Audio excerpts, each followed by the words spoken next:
আসসালামু আলাইকুম। শেওলা সুতারকান্দি টিভির সংবাদে সবাইকে জানাচ্ছি স্বাগত। পুরো সংবাদ উপস্থাপনায় আমি আপনাদের সাথে রয়েছি হ্যাপি জান্নাত। বৈরাগী বাজার PBLS কালচারাল একাডেমির আয়োজনে দুজন প্রবাসীকে সম্মাননা স্মারক প্রদান সম্পন্ন। 3 নম্বরের মাধ্যমে রেমিটেন্সের টাকা উত্তোলন করা হয়। পল্লী বিদ্যুতের বিল নেওয়া হয়। টাকা জমা, টাকা উত্তোলন, সেই সাথে DPS ও FDR এর সুবিধা। Savings account, current account, student account, ATM card সহ সকল ধরনের ব্যাংকিং সেবা নিয়ে আল আরাফা ইসলামী ব্যাংক দুবাগ বাজার আউটলেট শাখা আপনাদের পাশে।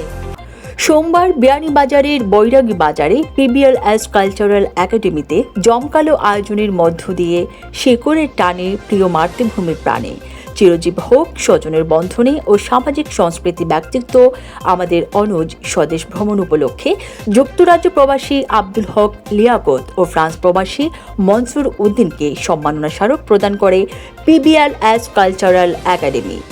দুজন প্রবাসীকে সম্মাননা স্মারক তুলে দেন আমন্ত্রিত অতিথিরা ও একাডেমির সদস্যরা। উক্ত অনুষ্ঠানে শাহিদ আহমেদের সঞ্চালনায় ও একাডেমির প্রতিষ্ঠাতা পরিচালক SM মানিকের সভাপতিত্বে প্রধান অতিথি হিসেবে উপস্থিত ছিলেন কবি ও নাট্যজন অভিনেতা শহীদুল ইসলাম প্রিন্স। তিনি বক্তব্যে বলেন, প্রবাসীরা শ্রম ও আর্থিক উন্নয়নে বাংলাদেশকে প্রগতিশীল করে দেশকে এগিয়ে নিয়ে যাচ্ছে এবং তাদের রেমিটেন্স আমাদেরকে উজ্জীবিত করছে। শ্রম উন্নয়নে, আর্থিক উন্নয়নে বাংলাদেশকে প্রগতিশীল করে তুলতে আমাদের প্রবাসীদের প্রাণপণ চেষ্টা এবং তাদের রেমিটেন্স আমাদেরকে উজ্জীবিত করেছে, এই দেশকে এগিয়ে নিয়ে যাচ্ছে। তাদের এই পরিশ্রম তখন সার্থক হবে। আজকের মতো এই সারা বাংলাদেশে তাদেরকে যদি আমরা মূল্যায়ন করি, এই দেশে আসার পরে আমরা একটু সম্মান দিতে জানি, তাদের সেই পরিশ্রম আরও সার্থক হবে। উক্ত অনুষ্ঠানে বিশেষ অতিথি হিসেবে উপস্থিত ছিলেন ক্ষুদ্র ঋণ কর্মকর্তা সেলিম মিয়া, সাবেক ইউপি সদস্য হাফিজ কোয়েস, সমাজসেবক ইকবাল হোসেন, শাহিন রহমান, একাডেমির প্রতিষ্ঠাতা সদস্য আব্দুল জব্বার ও কোষাধ্যক্ষ জাহাঙ্গীর আলম। অনুষ্ঠানের শুরুতে শুভেচ্ছা বক্তব্য রাখেন একাডেমির সাধারণ সম্পাদক গোপাল চন্দ্র দাস। সভাপতির বক্তব্যে SM মানিক বলেন, প্রবাসীদের সম্মাননা দেয়া এটা একাডেমির সুনামের জন্য নয়, বরং এটা আমাদের মিলন মেলা। আমি একজন সংস্কৃতি কর্মী, দীর্ঘ 35 বছর ধরে এই লাইনের সংস্কৃত অঙ্গনে কাজ করে যাচ্ছি। একটা প্রতিষ্ঠান গড়েছি 2004 সাল থেকে।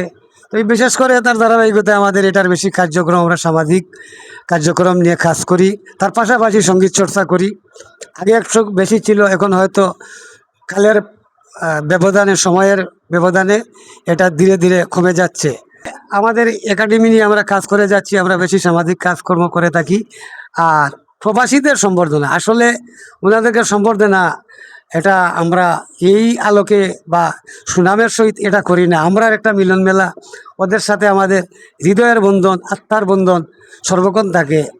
অনুষ্ঠানে এছাড়াও উপস্থিত ছিলেন সঙ্গীত শিল্পী ইকবাল আহমেদ, তারেক আহমেদ, মাসুক মিয়া, খালিদ আহমেদ, দুলাল আহমেদ, সঙ্গীত শিল্পী বাবুল রবি দাস, হাসান আহমেদ, শেওলা সুতারকান্দি টিভির প্রতিষ্ঠাতা পরিচালক সাংবাদিক সালেহ আহমেদ সহ ছোট বড় আরও অনেকে।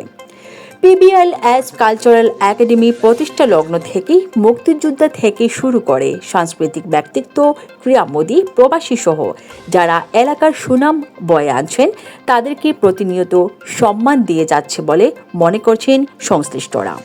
হ্যাপি জান্নাত, ডেস্ক রিপোর্ট, শেওলা সুতারকান্দি টিভি।